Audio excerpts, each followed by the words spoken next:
So, hi everyone, thanks for joining. My name is Jason Key from Harvard Medical School at SB Grid. So, thanks for joining our webinar today. I'd like to introduce Daniel Rigden, who's joining us today from the University of Liverpool. So, Daniel's going to be talking to us about unconventional molecular replacement. So, I think that's fairly common that I think we've all wrestled with the struggle to get a molecular replacement solution that you know should work, or that maybe you have some data and you don't know enough about your model, but you know that when you have it right, it just drops right out. But getting there can be a real struggle. So lucky for us, Daniel and others have written tools to help us get there. So with that, Daniel, go right ahead. Okay, yep. So I can pass over this. Yeah. Okay, great. well, hello everyone. Nice to have the chance to speak to you. This is me, Dan Rigden. These are the other guys in the team. This is mainly out of Liverpool here, but we have some colleagues in these other places contributing to AMPL as well.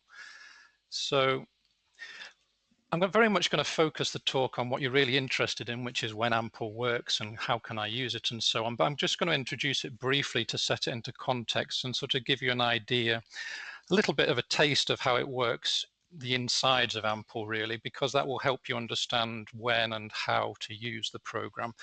So there'll be a brief introduction, but then I'll take you through our published work where we know AMPL works well, some recent unpublished data where we're starting to look at distantly homologous crystal structures and what we can do with those.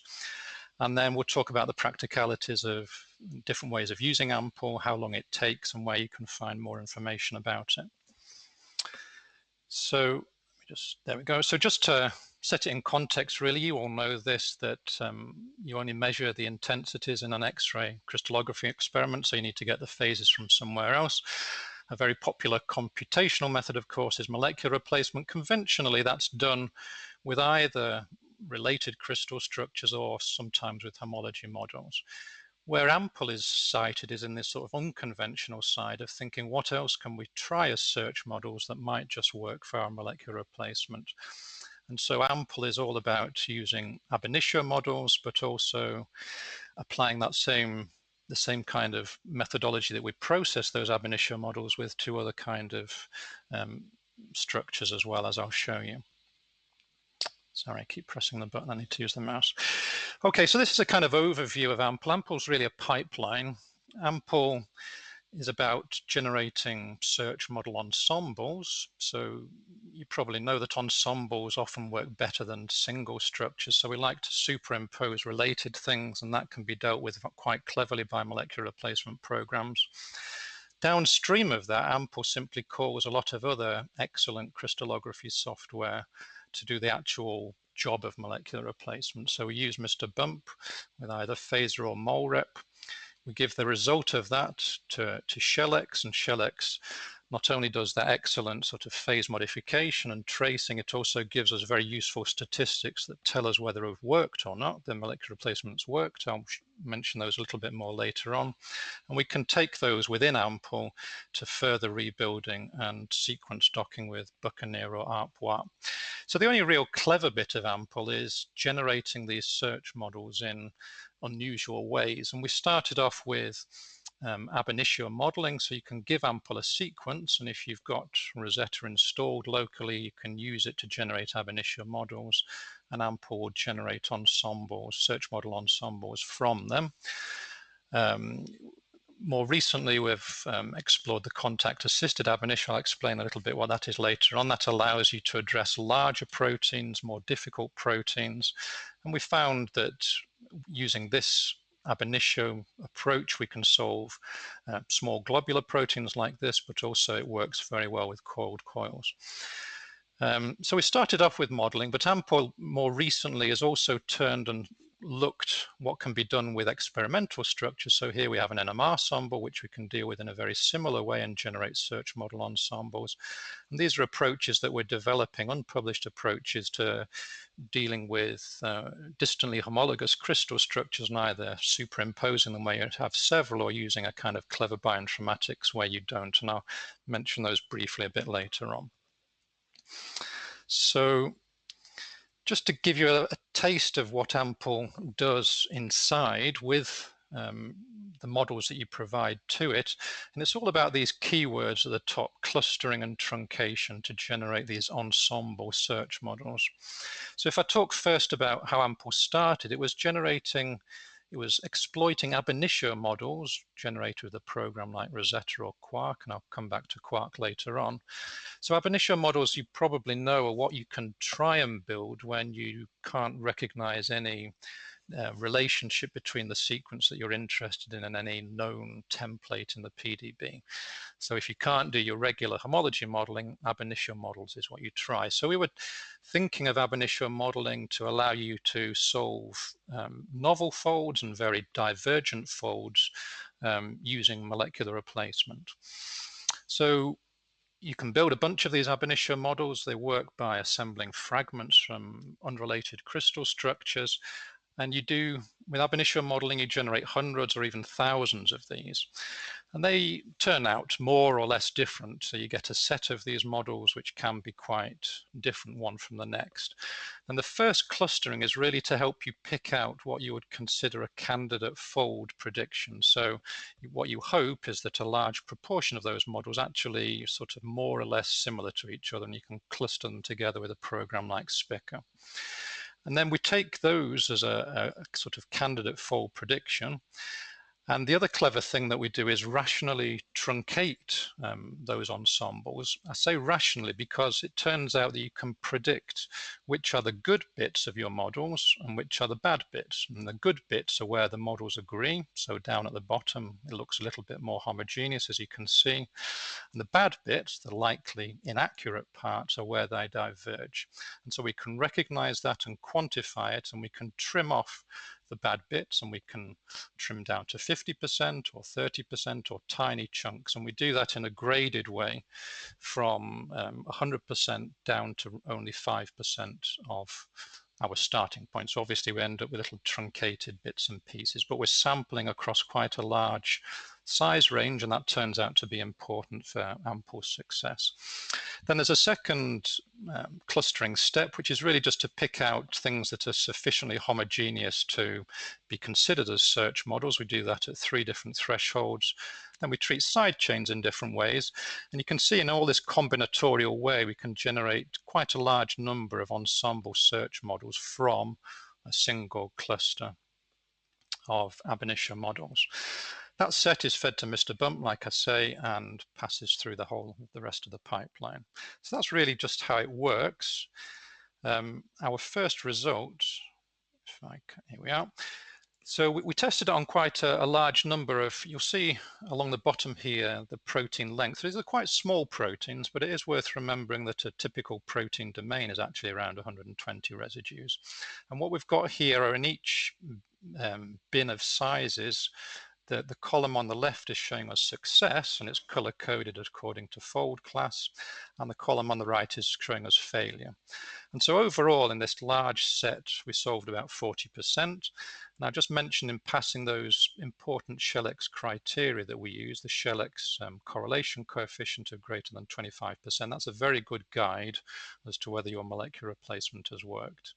And we also verified that they could be refined and give a reasonable R3 as well. So the 2 key points from this are that as you go to larger proteins, your success, the chance of success decreases. So you can see the bar on the right becomes larger. Those are the failures. The one on the left is a smaller proportion. And that's not surprising because actually the ab initio modeling is harder for larger proteins. So the models are less good and they work less well. The other important point to notice here is how good we did, how well we did with all alpha proteins. So we solved about 80% of those, and how poorly we did with all beta proteins. And as you might expect, the mixed alpha beta was somewhere in the middle. So there's a number of reasons for this. It's harder to model the all beta, but if you have a small all alpha protein, then you stand a very good chance of solving it with AMPL. So just to give you an idea of what these search models look like, this is one of the successes. This is the structure we were aiming for. Sorry, a bit of a delay on the mouse here. Oh, there we go. Sorry.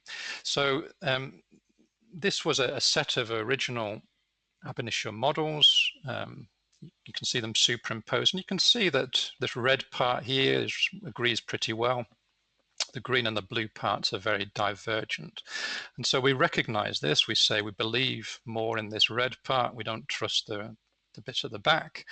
So we're going to truncate that off and leave us something smaller, but hopefully more accurate. This we dealt with in this, with this reliable side chains. I won't go into that level of detail. And this worked. So this could be rebuilt by ShellX to give something that looks very close to the native, of course, and we could tell that from the statistics. And you may remember that the truncation operates across quite a wide search model size range. So sometimes we can get search models that are quite accurate, and they're a complete search model ensemble, like I'm showing in pink here, will solve the unknown, which I'm showing as a spectrum. In other cases, we truncate down to sort of medium-sized search model ensembles. You can see again color-coded, and that would solve this structure here. And in some cases, we even get tiny fragments, which, as long as they're well positioned, can actually solve much larger proteins. So a range of sizes of search models and success across all of that range of sizes. So those were quite small proteins we initially tried with, and the limitation there is that the ab initio modeling only really worked well at that point up to around 150 residues. And as you remember, we struggled with all beta proteins.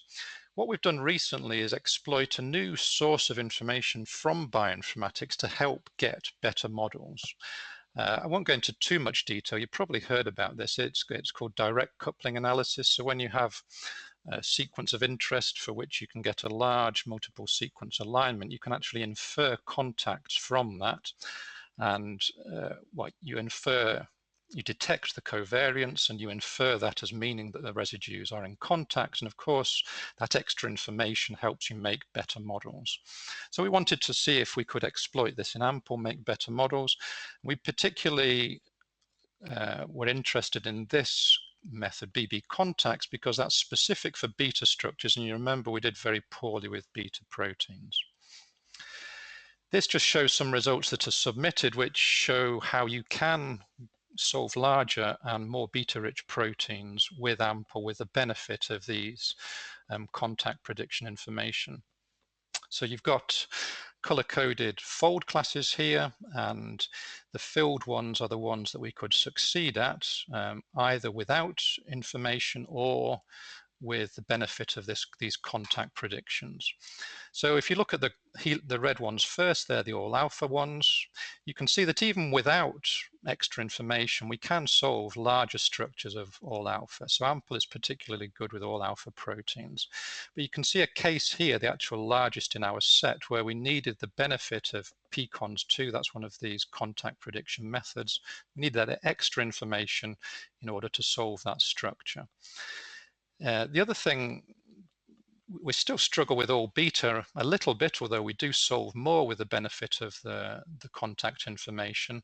But we can solve some quite large proteins now that are rich in beta, these mixed alpha beta proteins, sometimes with what you might call vanilla contact predictions, and sometimes using a novel method where we combine that specific method for all beta proteins with the general method. And this is all quite easy to give to AMPL. Now there are servers that will allow you to generate these contact predictions and provide them and guide the ab initio to give you better results. So all of that was done with locally installed Rosetta. That's how you might do the ab initio approach locally. But there's also a very similar program called Quark, and the big benefit of Quark, the big interest in Quark for us, is that it's available as a server. So you don't actually need to go to the trouble of installing Rosetta on your own machine necessarily. You can use the server, and I'll come back to that a bit later on. But just to show you here that Quark and Rosetta do equally well, really, but there is a degree of complementarity in the sense that some proteins can be solved using Rosetta ab initio models and not with quark, and vice versa. So if you were really desperate, you might try and obtain ab initio models with each program and see if they could, and try both approaches. Quite early on, we realized that these ensembles of ab initio models that we were working with looked quite a bit like NMR structures, in the sense that, as you know, NMR ensembles are quite well defined and homogeneous in certain sections, but at the surface loops will be quite variable. And if you go back a few years, you get to the literature that says NMR structure is a bit tricky for MR. So we thought, what happens if we give ample NMR ensembles instead of these sets of ab initio models? And we compared ample to what was the best at the time, which is a program called FindCore, which was specifically designed to process NMR ensembles for molecular replacement. And cutting a long story short here, ample is actually slightly better than FindCore, even though it's not specifically designed for NMR ensembles. What you have here are a set of cases differing in their RMS deviation. So obviously over towards the right, we're getting harder, more divergent, and in their sequence identity, and the lower the sequence identity, obviously it gets harder and harder. So there's a set of targets that both approaches solve, but there's quite a number that we found which we could solve using different approaches. That's the green and the blue with ample, but didn't solve with FindCore. So one, we failed, but we're actually pushing this to beyond 3 angstroms RMSD to around 20% sequence identity. So if you have an NMR ensemble available, ample is a good way to think about treating it for molecular replacement. Through a slightly circuitous route, we came to have a look at ample with respect to coiled coil proteins, because we started to get the idea that ample might work quite well. Coiled coil proteins are very difficult for molecular replacement because you often get little irregularities and unexpected alterations in the way they pack and so on that really stymie your sort of conventional molecular replacement. But what we've found is that ample can solve about 80% of, as you can see, quite a large test set completely automatically. And it's also worth noting that you don't need to be able to predict, which is quite hard to do, whether your coiled coil has 2 strands, 3 or 4, whether it's anti-parallel, parallel, and so on. Ample is completely indifferent to that. It will solve most of them irrespective of what their architecture is. And just to show you that in action, so this is one of the targets that we can solve. This is actually a complex. Here's a coiled coil protein with a small globular fold. This is the Rosetta model that solved it, and you can see it's not a very good model. It's bent in the middle. But what we could do in ample is truncate down and produce something, and this is quite an important point, I think, which is, even though the overall fold was not well predicted, the local feature, in this case, the curvature of a coiled coil helix, it's not straight, it's actually bent in a characteristic way, that did appear in our modeling. And so that local feature, we think, is actually important to solve this structure. So Phaser could place a number of these ensembles completely automatically, and we could rebuild it totally automatically. So this is a slightly provocative title, but in certain circumstances, a coiled coil might actually be a convenient route in for phasing, rather than traditionally you would see it as a disadvantage and a complication. It may be that if you have a complex, that coiled coil can help you phase the whole thing. So moving on now to some more recent work. This is unpublished work where we've started to look at ample and what it can do with distant homologs, because people always say to us, well, okay, ample might be able to address novel folds, but there aren't any novel folds left anymore. We've seen everything. The PDB is a complete set, and so on and so on. But it's also, as Jason said in the introduction, it's very common that you have something that you think should work, that you can recognize a relationship between your target and something in the PDB, but the molecular replacement just won't fall out. So how can you really improve your chances where you have distant homologs available. And what this boils down to really is, so, situations like this, so you might be able to recognize the relationship between these proteins using even sequence comparisons. These are very distant relatives, but you can pick out that they're related. Of course, if you were to try and solve one with the other by simple molecular replacement, you wouldn't stand any chance. These are far too different. But actually, once you know those structures, you can recognize that there is a conserved core. These look almost identical, even though they come from these very divergent proteins. There is a core there to be found that if you'd been able to recognize it in this protein on the left, you might have been able to solve the one on the right, or vice versa. So then the question really becomes, how do I find that conserved core region that might be the more accurate, albeit incomplete, search model that I can take forward and solve my structure with? So we've been thinking about using the clustering and truncate ideas on multiple homologs. So you might be in the position where you have several homologs that you can recognize as similar to your protein of interest. And then you're thinking, well, how do I process those? How do I trim off the bits that I think are different to my target and so on? And AMPL offers a route to do that perfectly automatically. So what we did here, we've been exploring a superfamily. They're all distantly homologous, but quite challenging in terms of their sequence identity and their structural divergence. And we've really been asking, if we take 2 or 3 of these as a superposition, can we solve the other 4? So here in the middle, you've got 3 structures. We can superimpose them quite nicely. You can see they differ in certain areas. And this little animation here is showing AMPL truncating down from a common core it's identified. So you can identify a common core straight away. But you can take that further. You can ask AMPL to trim off the regions within that core that are variable. And when you do that, what AMPL pinpoints is this area at the top of this beta sheet, which is actually, if you look at the literature, where the catalytic site is. So AMPL is trimming down to even quite small search models, but it's leaving you the best conserved part, which is that catalytic core that's shared among the family. So it's really doing well at picking out that core. And just mention in passing, this is really quite easy to do in AMPL if it's something you want to try later on. So these are the results where we're comparing AMPL as a source of these search models, the ones that you've seen top right here, with a conventional approach where you would just give Mr. Bump those 3 structures. And without dwelling on it too much, AMPL solves 3 out of those 4 with that superposition of 3 structures. Mr. Bump solves 2. But if you take away 1 structure and leave yourself only a pair, Mr. Bump won't solve anything. Whereas even a pair is quite reliably enough to solve these structures with AMPL. So with the benefit of truncating down to smaller, better conserved cores in an automated way in AMPL, you can actually improve the performance with this approach compared to the conventional Mr. Bump. If I skip to the next slide.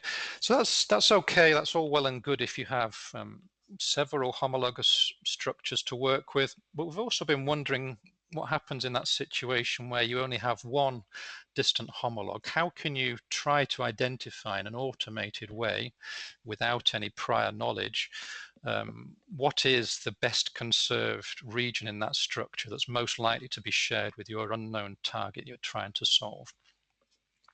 So you might think that sequence conservation is the obvious way to go, but you rapidly find that it's quite slow if in large families, and you may also, at the other end of the spectrum, not have many homologs to guide that. So what we've been exploring instead is this idea that's really emerging more clearly in the recent bioinformatics literature, that's making a connection between evolutionary conservation and packing density, or expressing it another way, rigidity. And you can see that in the title of this this paper that came out quite recently, Too Packed to Change. So the idea is that parts of a protein structure that are really well packed, they tend to mutate a bit less.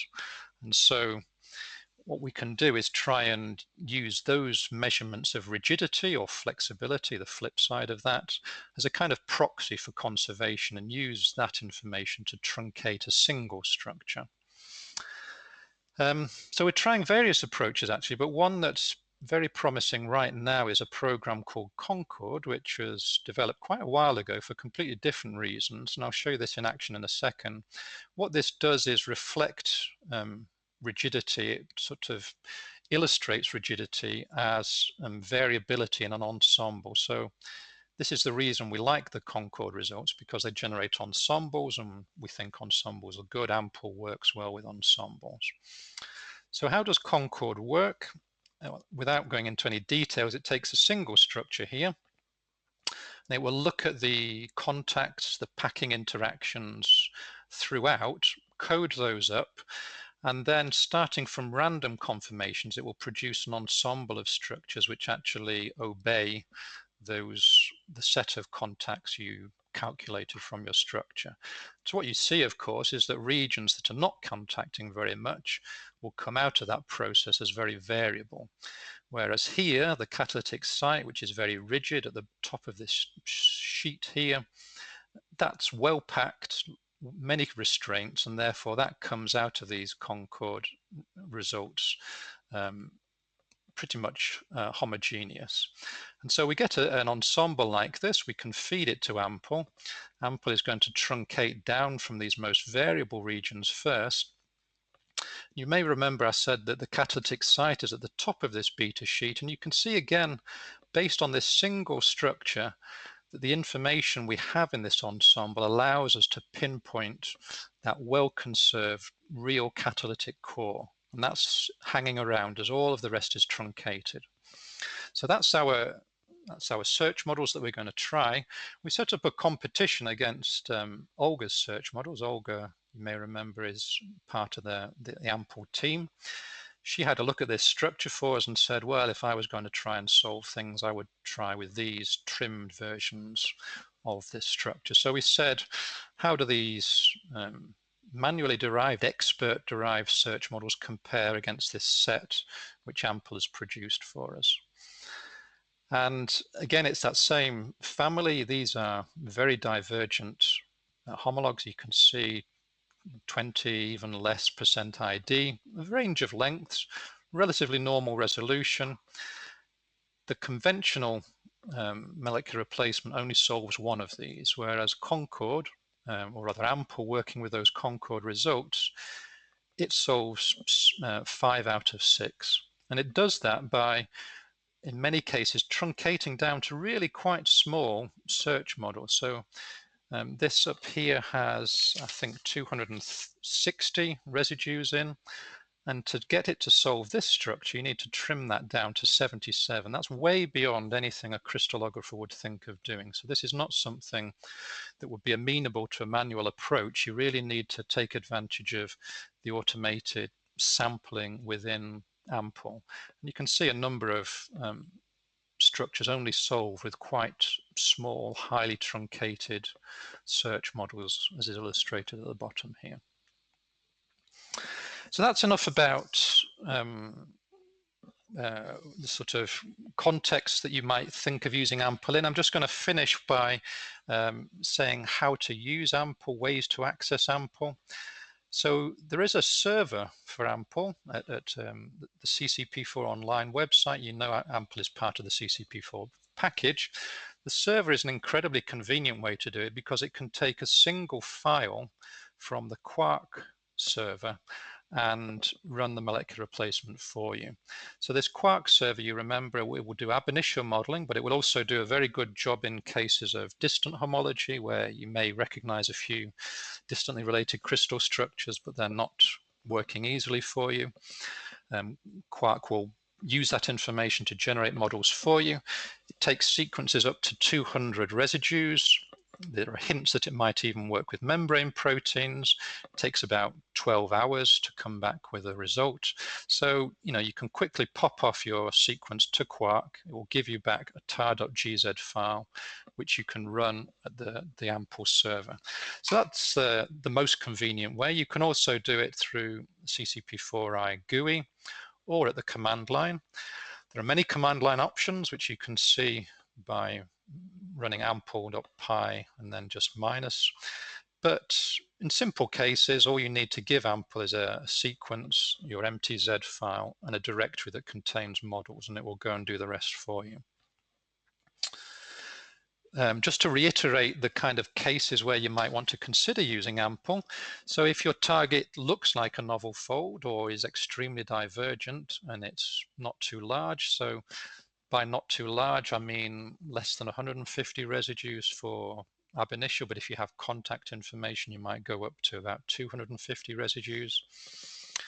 If it's a coiled coil, I would urge you to try ample first thing.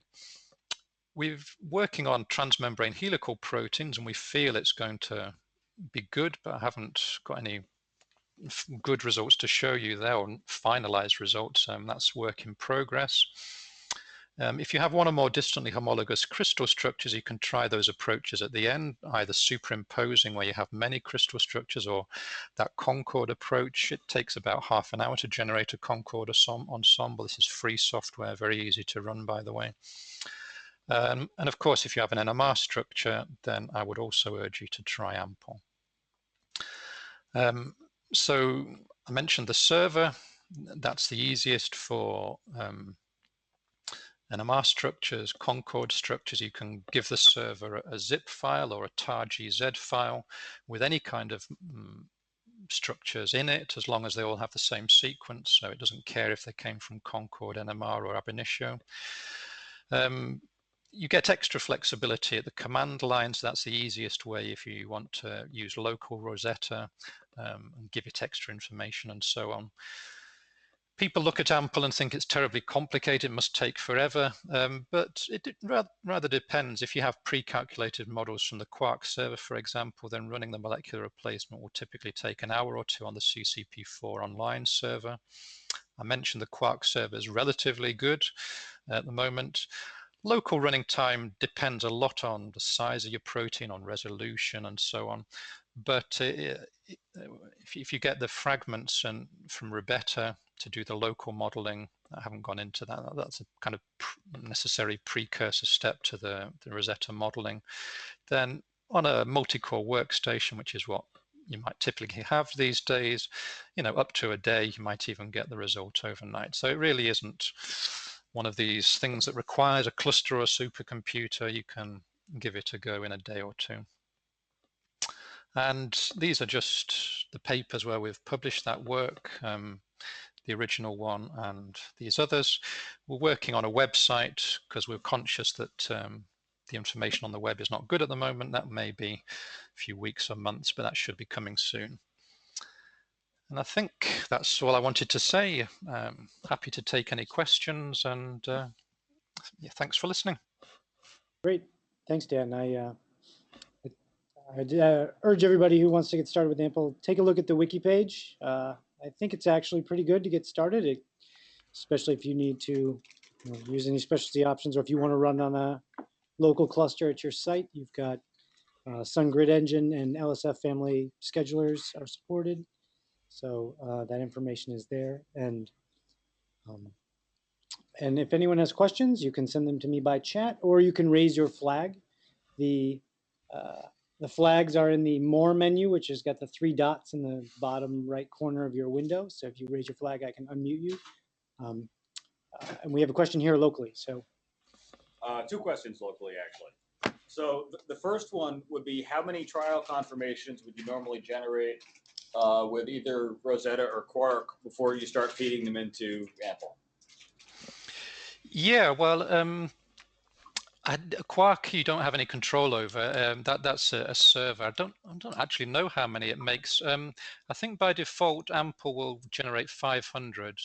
They call them decoys, or I prefer to call them ab initio models. But yeah, it can work with many fewer. We have a test case that works with as few as 30, but I think 500 is a reasonable compromise.